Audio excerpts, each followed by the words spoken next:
Yo, what's good? Welcome back to A1 Hoop Zone. Before we jump into this, man, make sure you hit that like button, sub to the channel if you're new. Let's dive into it, man. We got game two. We got the Miami Heat versus the New York Knicks. Let's jump into this thing, man. Miami came in, stunned at MSG. Had the Knicks faithful, you know what I'm saying? Spike Lee and them boys had them in there hot. They was running hot. Why is that, man? They went in there and stole game one. Jimmy went off. He did what Jimmy does, showing up for his team big time in the playoffs. However, um, one major thing, major big thing happened. He rolled his ankle pretty bad. There were reports coming out saying that it swole up the size of a baseball and things like that, and he is questionable for tonight's game. I haven't seen a status change for that as yet, so we'll have to wait and see. Game time decision for that. I can envision that if he can go, he'll definitely play.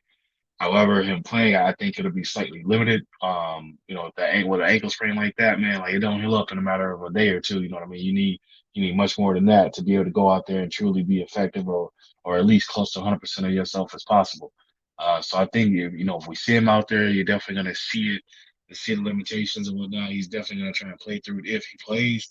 However, like I said, man, if I was the Heat, I probably would shut it down, having this game two to get as much treatment as possible. That way, he can go into game three back in Miami, and him being healthier and have an opportunity to look to, if the series is tied at 1-1, at least look to protect home court and go up on the series 3-1. You know what I'm saying? Worst case scenario. So if I were them, I would shut him down for game two. It's not worth risking because if he not reactivates it but rolls it again or hurts anything else, man, that's pretty much I think for them going to put the nail in the coffin for them having a chance to be able to win this series. I think without Jimmy Butler, this team isn't. They don't have what it takes to beat this Knicks team. Speaking of the Knicks, man, Jalen Brunson is questionable, and then Julius Randle is questionable as well. I think both will play. It's just a matter of again uh, I wouldn't say pain tolerance, but just making sure you're going for the longevity of the actual series. You know what I mean?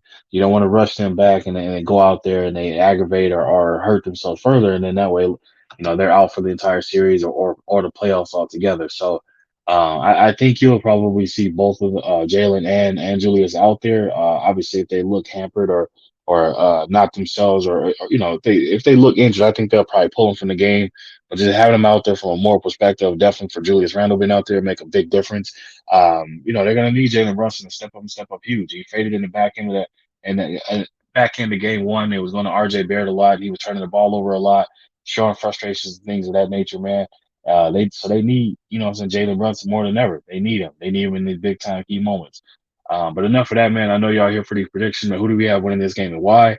I'm gonna rock out the Knicks. I think the Knicks gonna tie this series up 1-1. Like I said, with Miami, with or without Jimmy, with the situations going with him, I think that'll be the big difference maker. I feel like Kyle Lowry can definitely step up and lead this team. This Miami team is gritty. They're well coached. They're hungry, and they get after it. But again, man, they need Jimmy to be. He's the ultimate difference maker for them. Victor Oladipo is out, and Bam Adebayo has been hit or miss as far as showing up. Not sure exactly what's going on with him, but he's been hit or miss. Obviously, we know Tyler Hero's out, so they need Max Strus and Duncan Robinson to step up huge and knock down some shots. Gabe he's doing phenomenal out there. So Martin as well, one of the twins. But again, that's a lot to ask for. You know what I mean? So I got the Knicks winning this one, tying the series at 1-1, man. However, again, I wouldn't be surprised if went out there and the Heat came in and went up 2-0 in the series. I wouldn't be surprised by it, but I'm hard pressed to see that happen. So I got Knicks taking this one in game two, man. That's all I got for y'all. I appreciate you stopping through. Make sure you hit that like button, sub to the channel if you're new. Leave a comment in the comment section. I'll be sure to respond to each and every one of y'all. And if you wish to support the channel, that information is scrolling at the bottom of the screen. It's also in the description of the video. Again, man, I appreciate you stopping through, and I'll catch you on another one.